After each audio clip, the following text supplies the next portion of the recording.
The Masters is less than 2 weeks away, and 4 hours west is the closest large plot of land you'll find to Augusta National. Here to give the command to start engines, your Grand Marshal for INDY NXT by Firestone Grand Prix of Alabama Race 2, AJ Massey, guest of Firestone. Drivers, start your engines!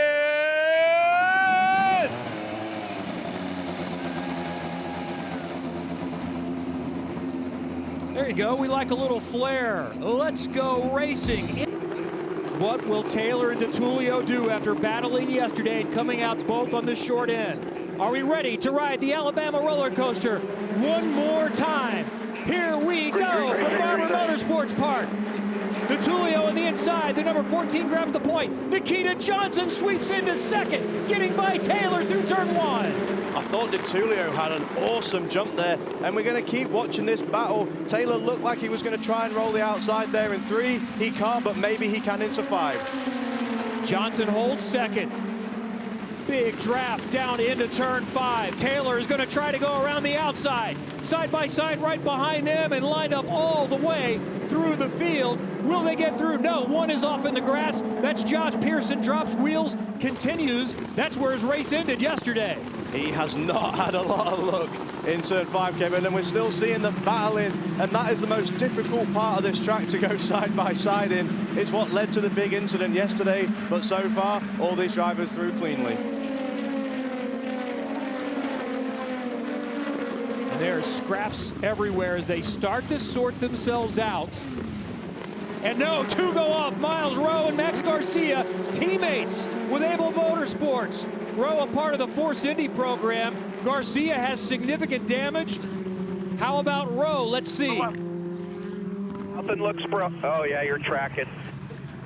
Oh yeah, a lot of damage there for Max Garcia. At least the front wing. Both are coming into the pit lane. I talked with Miles this morning, and he said, our car wasn't very good. We have tried a lot of changes to make the car better for today.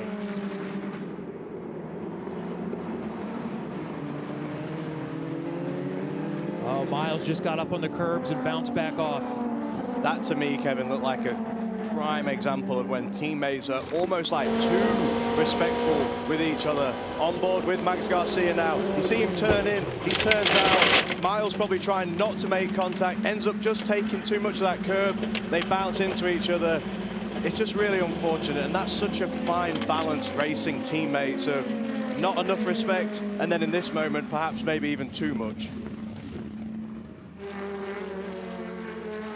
By the way, in the middle of this, Max Taylor got by Nikita Johnson, and he's back into second.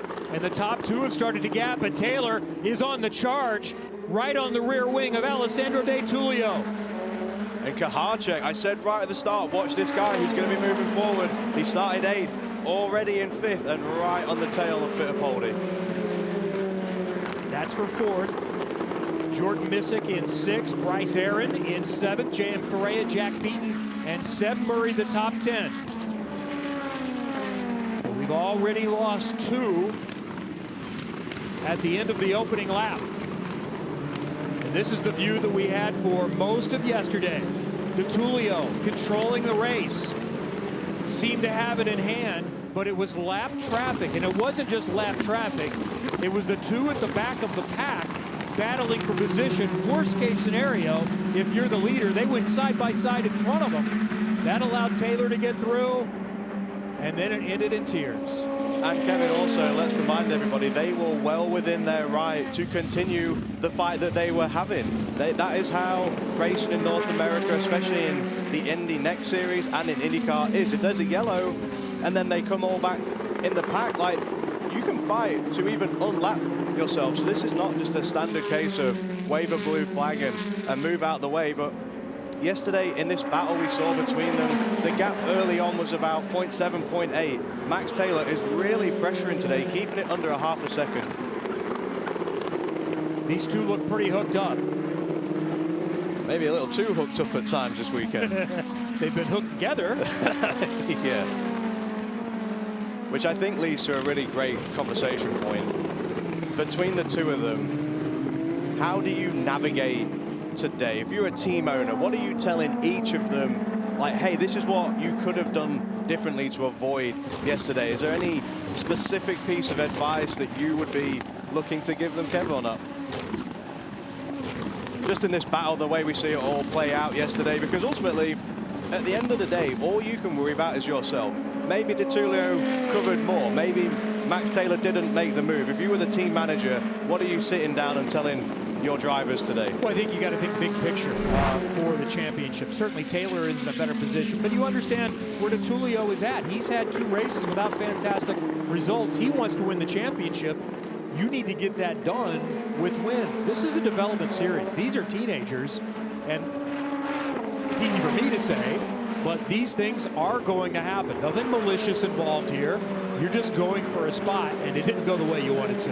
Well, and that's the thing as well. When I watched that race and the way that incident played out, it wasn't rookies battling, making kind of goofy mistakes. This was 2 drivers who really want to win bad.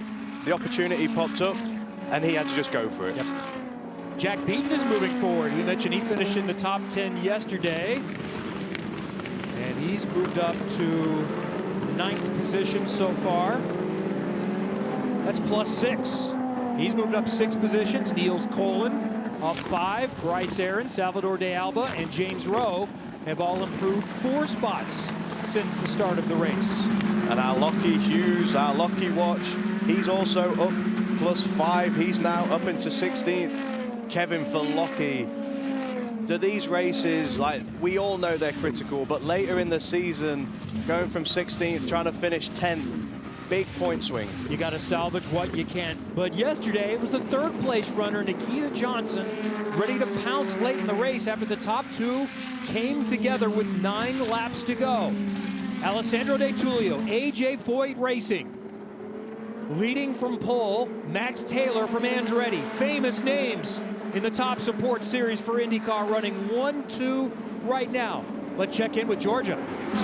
Well, you see Miles Rowe, he's exiting pit lane. They fixed the right rear suspension of that car, but then he had to go back out and come back into pit lane for a 30-second hold for avoidable contact. His teammate Max Garcia still sits on pit lane with some flat front suspension issues, but they're working hard to get that car back out there as well. Now, Kevin, at the beginning of this race, you mentioned tires. Some started on sticker tires, some started on scuff tires that they qualified in. There are only 5 cars in the field that started on those sticker tires. Right now, Jordan Missig in that 6th place. He's the highest car with those sticker tires at the beginning of this race.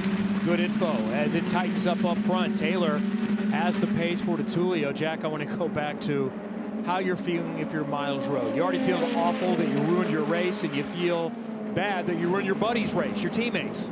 It's an awful feeling, Kev. There's really no other way around it. And then you get the penalty, which, I mean, really is just more from the series trying to be consistent, which, I mean, look, it's not making a big difference to the outcome right now, but I'd love to see the series really set the tone and that precedent.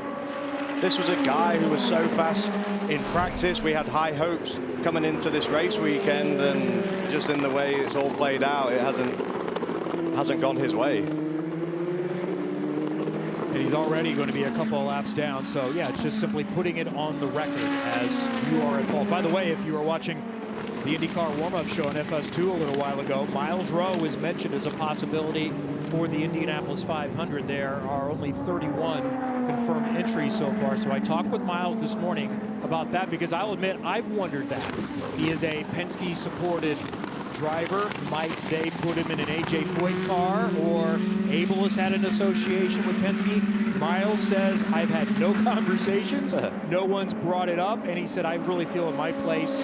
They know I want to do it, and I will do it. If they want me to do it, someone will tell me you're going to do it. But so far, he's had no talk or has had no hints that he's going to do the Indianapolis 500, but sometimes things change. So just stand by. There's going to be a lot happening before we get to that open test for the Indy 500 on April 28th and 29th, with a lot of drivers still in play.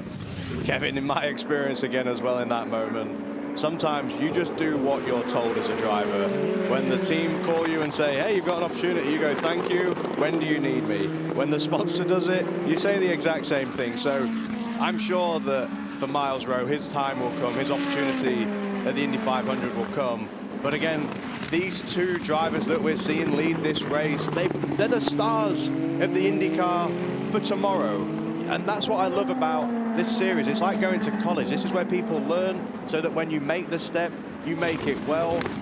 Norwegian Nightmare, Dennis Hauger, great example of that. Caio Collet, the top two last year. And honestly, I'm getting a lot of reminiscence watching this race play out and how they all are driving. So how do you approach this race if you're Max Taylor? Similar situation from yesterday. He feels bad, again, that he ruined his race and that he was deemed responsible and ruined the Tullio's race as well. He's more in the championship fight.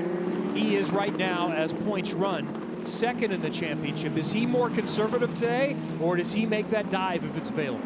I don't think he changes a lot. I mean, in the end, there was only one mistake, and that's all we've really seen from Max Taylor this season is 2 mistakes. Maybe a little cautious on the brake at St. Pete in the season opener, and then yesterday, maybe he could have waited. So I would call that just let's control the aggression, let's limit the mistakes. But on the whole, if I'm him right now and I'm in his camp, I'm probably telling him, hey, there's not a lot that needs to be changed. We are so close to putting a perfect weekend together. And we are seeing a nice battle coming over the hill in turn 4. Staddy and Pearson running for 14th position. Green and black car is Pearson, trying to go to the inside of turn 5. Still side by side, drag race down here. Someone is going to have to give. Which one will lift? Neither. And Pearson gets through. Maybe Staddy backed off just a little bit. They all get through nicely. I was hoping we were going to show the list of podium finishers, because in my times? I did have a couple of podiums here. Yeah, never quite managed to get to that top step, but anyway, maybe we'll work on that graphic for next year, maybe. I like that. Well, if you could have broken through for a win, you could have had your face on TV. Oh, wait a minute, you did have your face on TV today. I did. Pipe down. Well, this battle continues as we hit the midpoint of the second half of a doubleheader. It's round 4 of 17 from Barber Motorsports Park. It's a little break after this before another doubleheader coming up at the Indianapolis Motor Speedway. That's what's next. The road course. Second weekend of May at IMS. Alessandro De Tullio has not had the start to the season that he would like, despite having good pace. This is his 3rd straight race starting from pole, but he was knocked off in the first corner at Arlington. Taylor was deemed at fault yesterday. That took him out of the lead, and he's 13th in the championship, but a win today would catapult De Tullio to 5th in points. Let's listen to what the Max Taylor camp is talking about as he drops tires there just a little bit. 14 car is down to 33, push to pass 33 seconds. You have 43. He's unable to do the lap time without the button, so we're going to wear him out here. I love these radio communications that we've been getting. When you're driving, you get so dialed into only what you see. It's like having tunnel vision.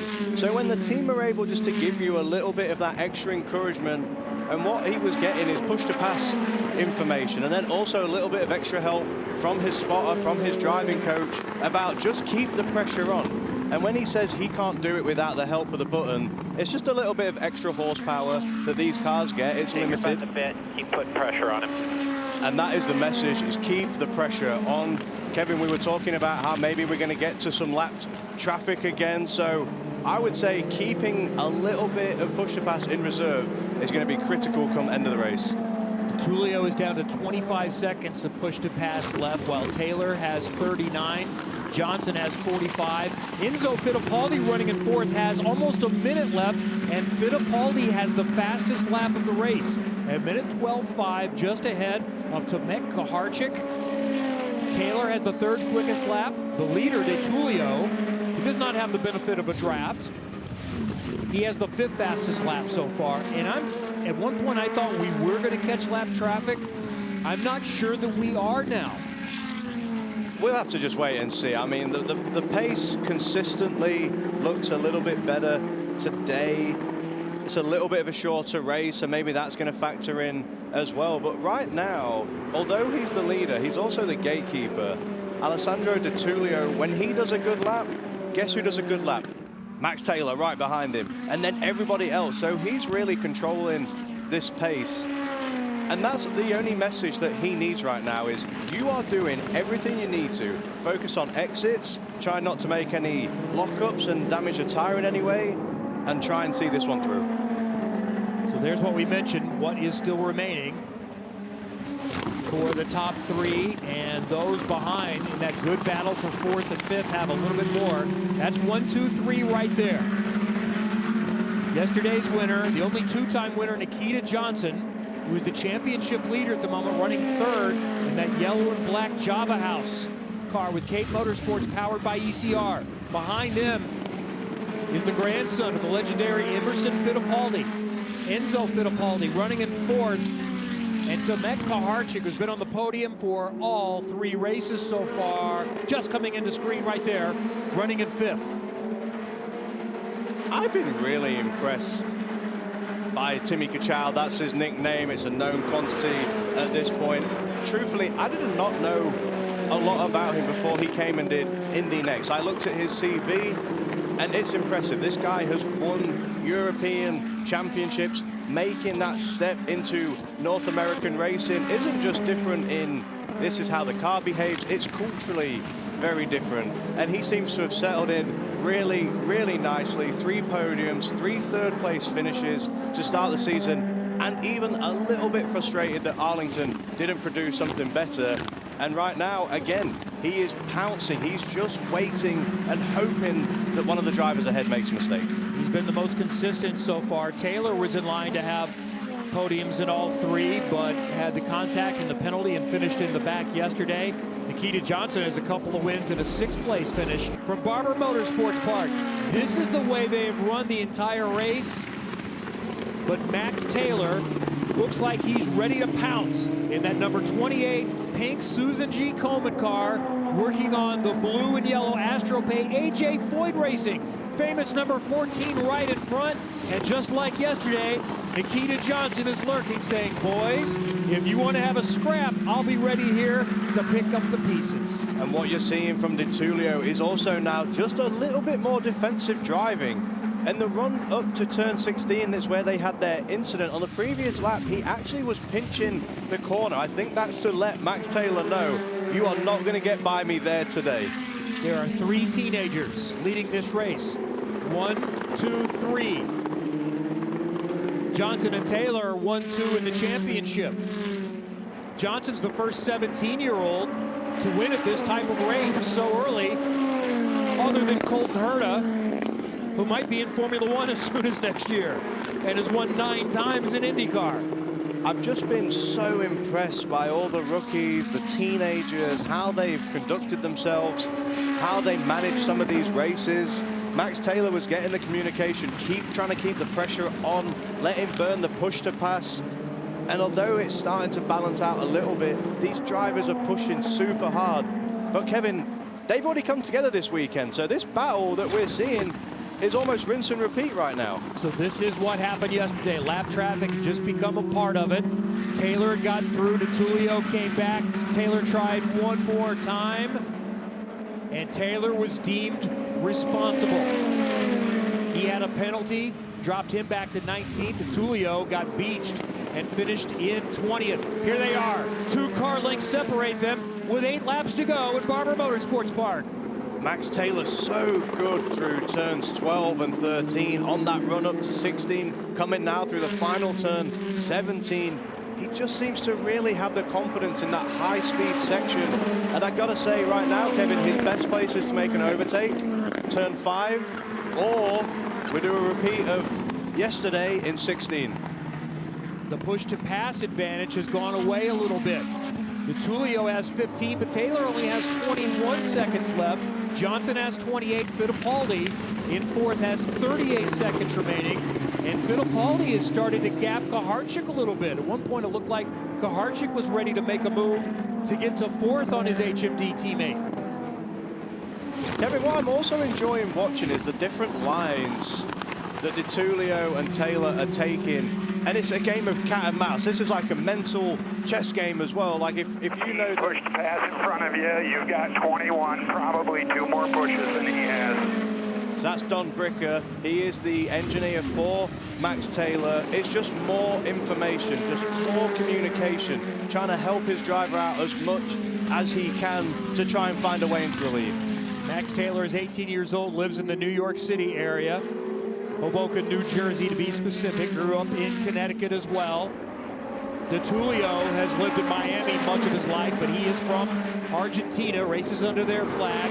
And Nikita Johnson, a Floridian, at 17, is right there as well. Johnson is on the path now. Fittipaldi is picking up the pace. I think it's a 3-car battle now.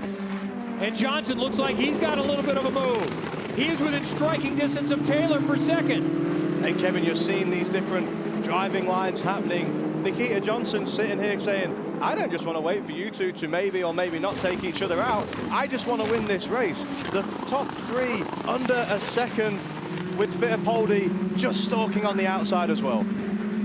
Fittipaldi has the fastest lap of the race, just barely quicker than Harvick. Then it's Taylor.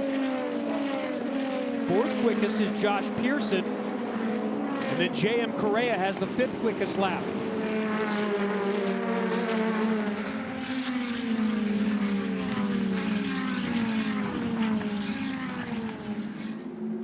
And that's sort of like a 4-way battle for the lead. And actually, when we get that slightly wider shot, really, Kevin, it's almost like the top 6 are almost in frame, all ready to pounce if there's a mistake. The most pressure right now, Tullio. You know that you can't afford anything to go wrong. It does seem like some of the cars behind him have got a little speed. And also, Nikita Johnson on a great run here, heading into turn 5. Pops out, can't quite make it. But he also must be really good in 1, 2, and 3, because he is challenging into turn 5 twice now. 1, 2, 3, 4 all together. So are they getting backed up as Johnson takes a peek? Harvick has closed in a little bit in 5th. Jordan Missick having another really strong day, running in 6th so far. Same for Bryce Air, but Ganassi, he's having a good weekend. The Ganassi camp felt like street courses are our worst package. It's unfortunate the season started with 2 of them. They think they're going to start to come a little bit more to life as we see more road courses. This is a really interesting dynamic that we're watching. When you're in qualifying, you've got clear track, you drive the way you want to drive. You let the car flow where it wants to go. In a battle like this, you kind of just have to take what you can get. That's why we're seeing multiple drivers good at different sections of the racetrack. There's a penalty here we've just learned for the 29 of Josh Pearson, and it's for avoidable contact on the 17 of Salvador De Alba. It's not a drive-through. I believe 3 positions he has to give up because De Alba was able to continue. So Pearson is going to drop back from where he's at the moment. And Kevin, Fittipaldi very close to the back of Nikita Johnson there as we went into turn 5. This is very much a battle. Honestly, Kevin, at this point, this looks like a battle nearly for just the top 7. This is absolutely fantastic. And what we're going to see as this race kind of draws to its conclusion is going to be maximum aggression versus maximum defensive driving. And this is what we want to see from all of these guys. Alessandro De Tullio is starting on the pole for the 3rd consecutive race, so he's led 53 laps now this season, more than anyone, but has not been able to convert. His finishes are 10th, 11th, and 20th. But a win today puts him back in the title fight. He's got to finish this one off. Absolutely. It was still so early in the season that a good result really can catapult you in. It's also why when we saw what happened to Max Taylor, he didn't really lose too much. Now, those few points and the way that it can swing can have huge implications later in the season. And Kevin, Fittipaldi is so close to the back of Johnson now. He is. He's right there. Thought about it at turn 5. Blue, green, and white. Car 4th in line from HMD Motorsports. 2-time winner in FIA F2. And Missick right on the back of Harvick as well. I was not expecting to see. I thought the top guys were going to string out more like what happened yesterday. This is a fantastic race. And then Jordan Missick is now thinking about Harvick. He's right there trying to get inside the top 5 after matching his best result yesterday. That turquoise car back there, 6th in line, is challenging, but we need to pay attention to what's happening up front. Battle's all over. Missick looking to the inside, back there side by side with Harvick. He's got 5th for a moment, and Harvick comes back. Missick switching as well. Great racing. I wonder, Kev, if those newer tires that he had for today really started to show up as we get towards the end of the race. That's such a difficult move to try and make happen in that final corner. But these guys, they are still being aggressive. It's what we want to see as race fans. I just love how many different driving lines you're seeing. But this battle for the lead, 2 laps to go, I still feel like something exciting is going to happen. Lap traffic is not going to be an issue. 45 seconds behind the pack, so another 25, 30 seconds up the road. It is going to be a straight up fight. 4 in play. This is what they have remaining. Johnson is out. Taylor is in the best position of the top 3. He's running in 2nd in that pink and black car. I think if you're Fittipaldi, looking at the amount of push to pass that was left, you have absolutely got to nail this section. Also turns 1, 2, and 3, and then just use all the push to pass to try and make an overtake happen into turn 5. 1 more lap to go. AJ Foyt Racing's Alessandro De Tullio is leading the way in Indy NXT by Firestone. Taylor is still somewhat within striking distance, but De Tullio is clearly in command. Pressure behind. No pressure behind.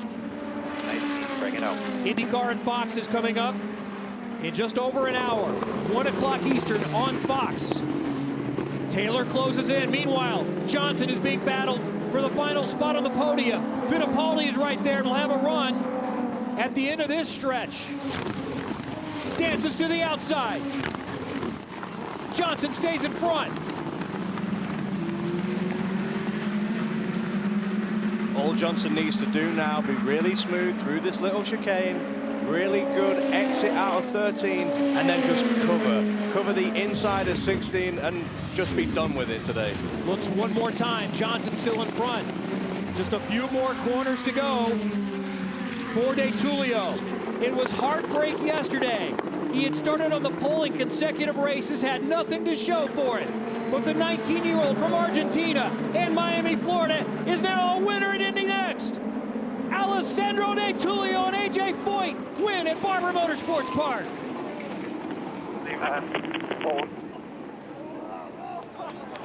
Nice job, Shaq. Vamos! The first time in more than 2 decades, and it's another new winner. 3rd one this year, Alessandro De Tullio.